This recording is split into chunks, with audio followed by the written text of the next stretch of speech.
Ubutumwa bwa Nyirubutungane Papa Leo wa 14 kuri uyu munsi mpuzamahanga w'amahoro. Duharanire amahoro atagira intwaro kandi agamije gukumira intwaro. Nimugire amahoro mwese. Iyo ndamutso ya kera cyane igikoreshwa no muri iki gihe mu mico myinshi yongeye kugaruka mu buryo bukomeye mu ijoro rya Pasika, ivuzwe na Nyagasani Yezu wazutse ati nimugire amahoro. Ni ijambo ritagamije gusa kwifuriza abantu amahoro, ahubwo rihindura burundu uwaryakiriye, bityo bikagaragara no mu buryo bufatika mu mibereho ye. Amahoro ya Kristo wazutse. Kristo ni umushumba mwiza watsinze urupfu kandi agasenya inkuta zatandukanyaga abantu. Niwe utanga ubuzima bwe kubw'intama ze kandi afite intama nyinshi ziri hanze y'urwuri rwe. Kristo niwe mahoro yacu. Ukugaragara kwe, igitambo cye, umutsindo we bigaragarira mu kwihangana kw'abahamya benshi, ari nabo ibikorwa by'Imana bikomerezamo ku isi, bigakomeza kumurikira isi mu mwijima wayo. Bavandimwe, twaba dufite ingabire y'ukwemera cyangwa se tudafite ukwemera, niduharanire twese amahoro. Nituyakire, tuyamenye, aho kuyafata nk'aho ari kure cyane cyangwa se ko yaba adashoboka. Mbere yo kuyagira intego, amahoro ni urugendo rukomeza. Nubwo tuyatuyemo kandi nayo akatubamo nk'umuriro uhungabanywa n'inkubi y'umuyaga, tuyagumane tutibagirwa amazina n'amateka y'abayaharaniye. Ni ihame riyobora kandi rigena amahitamo yacu. Ndetse no mu turere twasenyutse, aho abantu basa naho nta mizero bafite, turacyahabona abantu batibagiwe amahoro. Nk'uko mu ijoro rya Pasika Yezu yinjiye aho abigishwa be bari bafite ubwoba kandi bihebye, ni nako amahoro ya Kristo wazutse akomeza kurenga inzugi n'imipaka, binyuze mu majwi no mu ndoro y'abahamya b'amahoro. Ni impano ituma tutibagirwa icyiza, tukagifata nk'umutsindo kandi tukagihitamo twese hamwe. Amahoro azira intwaro. Mbere gato yuko Yezu afatwa, mu gihe yari afite ukwizera gukomeye, yabwiye abari kumwe nawe ati mbasigiye amahoro, bahaye amahoro yanjye, sinyabahaye nk'uko isi yatanga. Ndetse yongeraho ati ntimukuke umutima kandi ntimugire ubwoba.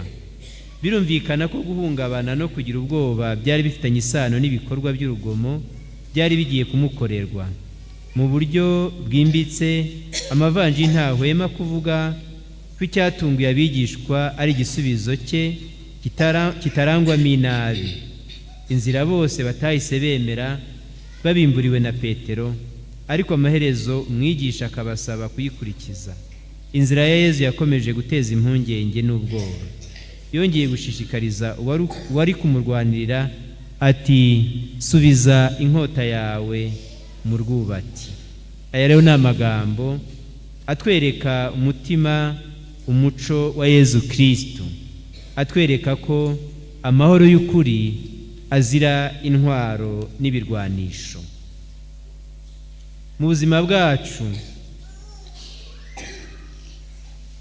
duhamagariwe guhora iteka turi abagabuzi b'amahoro, twita mu kwirinda ibitanya abantu byose, urugomo rutera mu buzima bwo mu ngo no mu buzima rusange, mu mibanire hagati y'abaturage n'abayobozi hari igihe abantu batekereza ko ari amakosa kudategura bihagije intambara, guhangana n'ibitero, kwitura inabi abayitugiriye.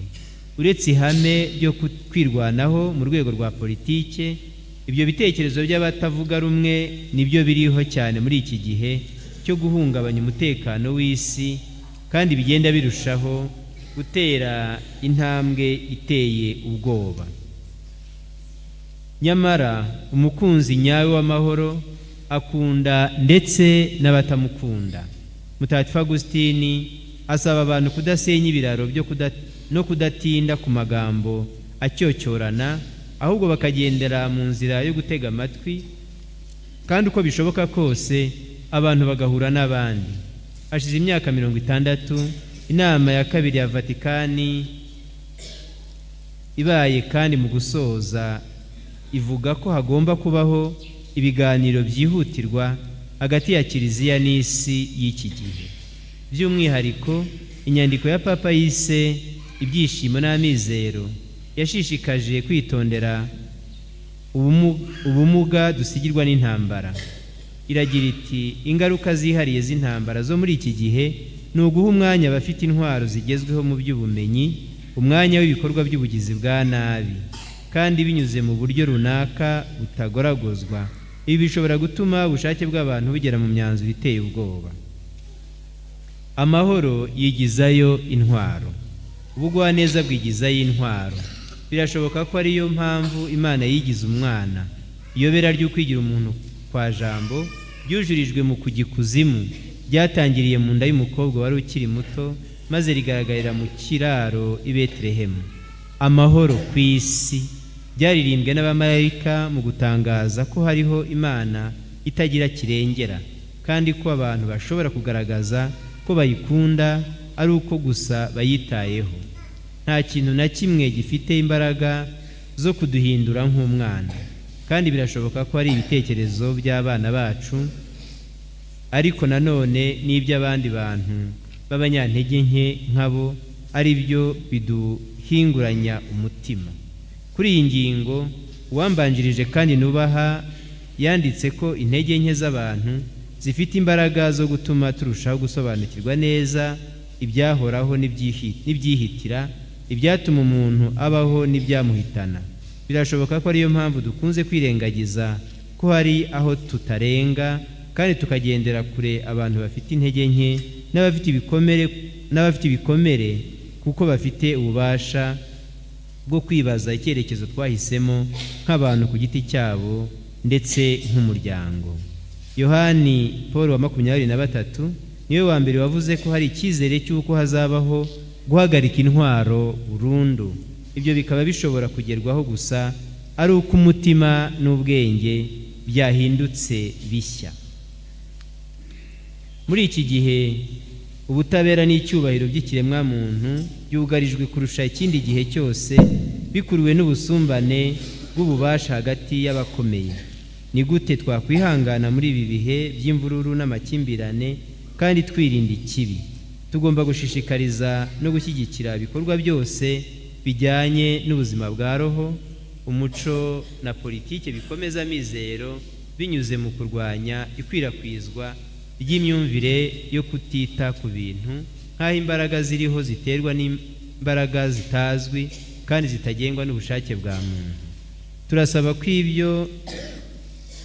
ibyo tubwirwa n'inkuru nziza twabishyira mu ngiro, kugira ngo koko twese tube mu mahoro Nyagasani yaduhayeho umurage n'impano.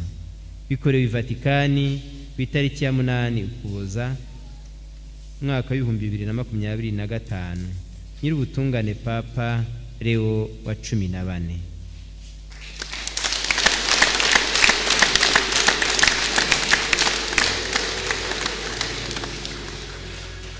Iyo rero ni ubutumwa buvunaguye, baruwa ni ndende kurushaho, ariko icyo Papa dusaba twigisha kuri uyu munsi twacyumvise neza. Mwumvise inyito y'ubu butumwa ni amahoro azira intwaro.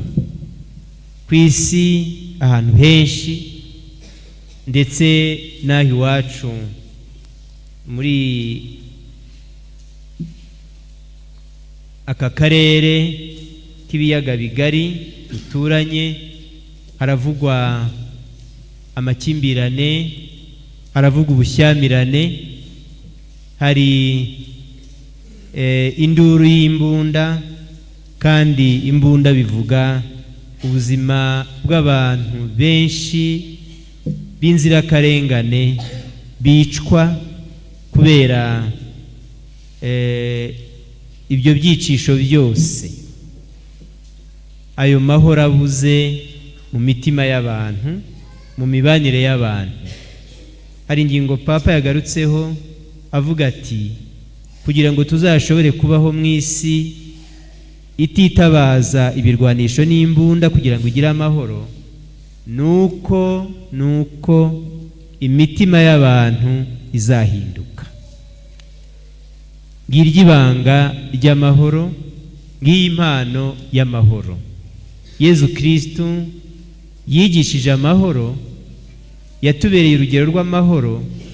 Mwumvise Papa uko yibutse ivanjiri ivuga igihe Petero yasohoye inkota ngo arwanirire Yezu, bari batangiye gushaka kugirira nabi. Yezu aramubwira ati subiza inkota yawe mu rwubati. Iyo ni ijambo Papa abwira isi yose, abwiye isi yose ngo nimusubize inkota mu rwubati. Amahoro ntabwo azanwa n'intambara, ntabwo azanwa n'ibirwanisho, kuko ibirwanisho byica ubuzima bw'abantu. Dusabe Nyagasani kugira ngo mu mitima y'abantu, kandi ndabasaba kubyemera.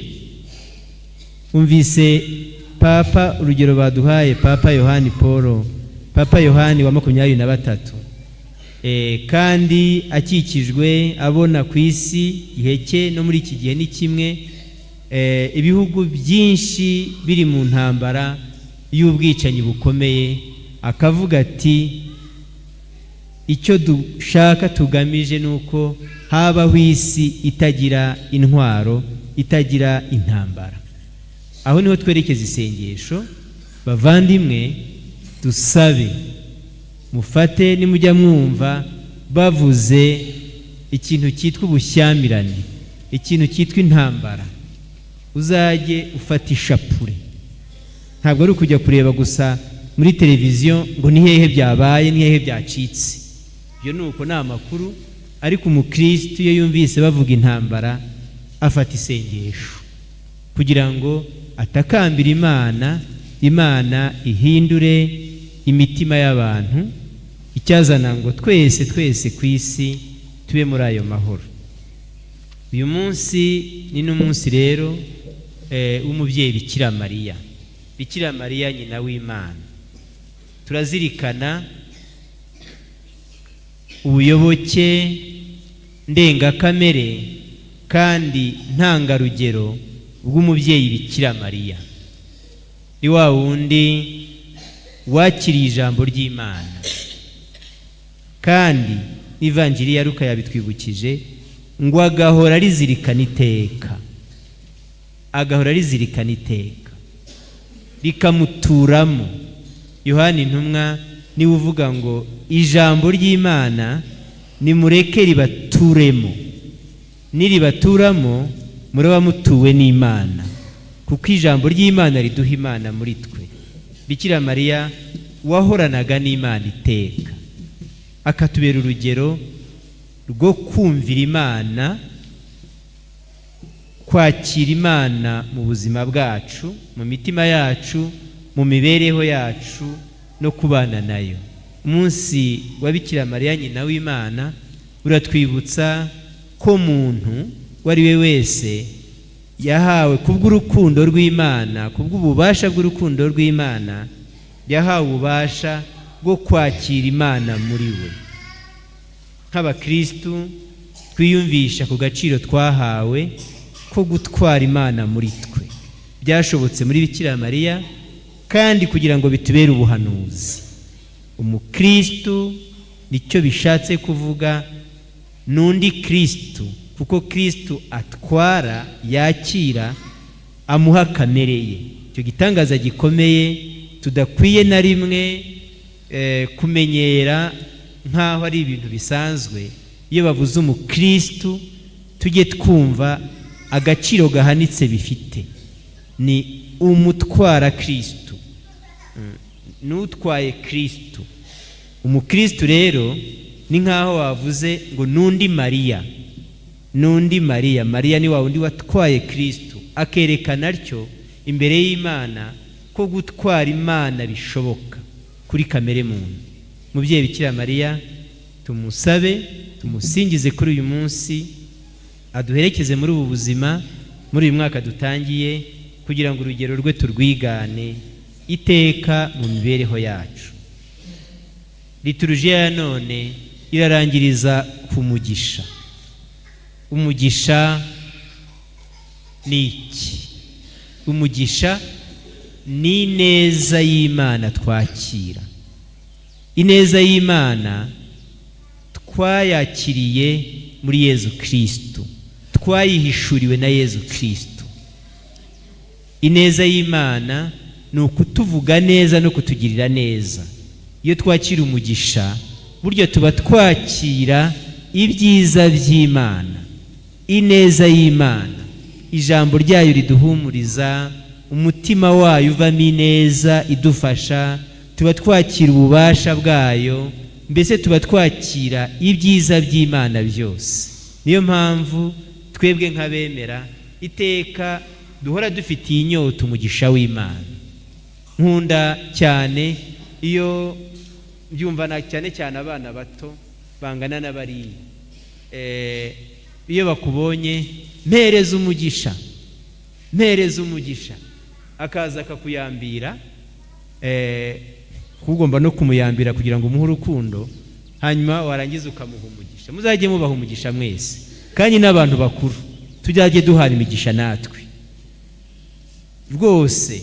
Umugisha, hari abantu benshi bafite uwo muco, bajya kuryama umwe agaha umugisha undi, umugore n'umugabo n'abana, cyangwa abihaye Imana babana, mbere yo kuryama nk'umugisha, njye kuryama neza. Burya baguhaye ineza. Guhana umugisha ni icyo, no guhana ineza. Turifuza ko uwo mugisha wagera kuri bose. Uwo mugisha kandi twawubera abagabuzi. Ijuru ni umugisha, niyo mpamvu umugisha tuwuhabwa, tuwutanga tukiri hano ku isi, kugira ngo bitubere umuteguro wo guhabwa umugisha wuzuye mu bwami bw'ijuru. Nguhoraho aguha umugisha kandi akurinde.